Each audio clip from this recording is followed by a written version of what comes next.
I'm Jason Gage, City Manager for the City of Springfield. I think not only is it achievable, I think it's very, very important. And what I tell people is I say, first of all, when you think about work and your job, I want you to think about a career, right? I want someone who enjoys what they're doing. They look forward to coming to work. You don't see that everywhere.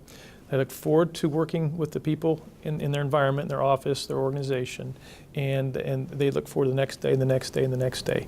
And we all recognize we'll have a bad day every once in a while. That's just life. But I want them to enjoy their job and take ownership in it. I want them to enjoy the mission and understand and accept and really fulfill the mission of the organization and take ownership in that. I think that's important.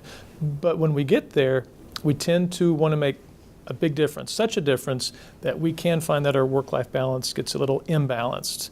And so I believe it's important because to me, what we're talking about is we're running a marathon.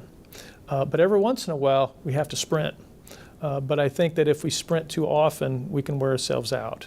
So I'm a big believer in work-life balance. For me, that might be a hobby, for example, just reading a book that may not have anything to do with work.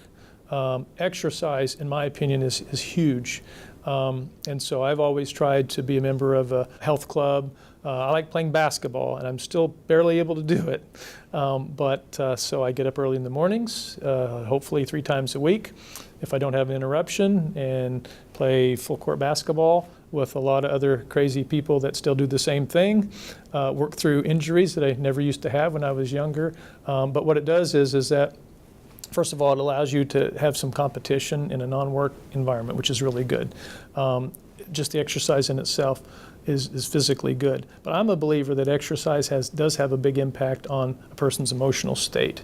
And I think that's really important. So to me, that's part of the work-life balance. For others, it might be camping. It might be enjoying the outdoors that we offer, in the Springfield area. It might be the arts. And it might be a combination of all of those. But I think stepping out of work, having that balance, and getting sleep. I think sleep is very important, and I think the research shows that it's important as well. The balance, in my opinion, has always been necessary to run the marathon and sprint every once in a while. And so some people actually can sprint more often than others, and it works really well. But as a whole, I think that balance is important, and we try to emphasize the balance in our organization because, quite honestly, we hire the best people in our community we can find. We want to nurture them. We want to train them. We want to empower them, and then if they develop in the way that we hope and think that they will, we want to keep them for their entire career. So I think that balance is necessary to do that.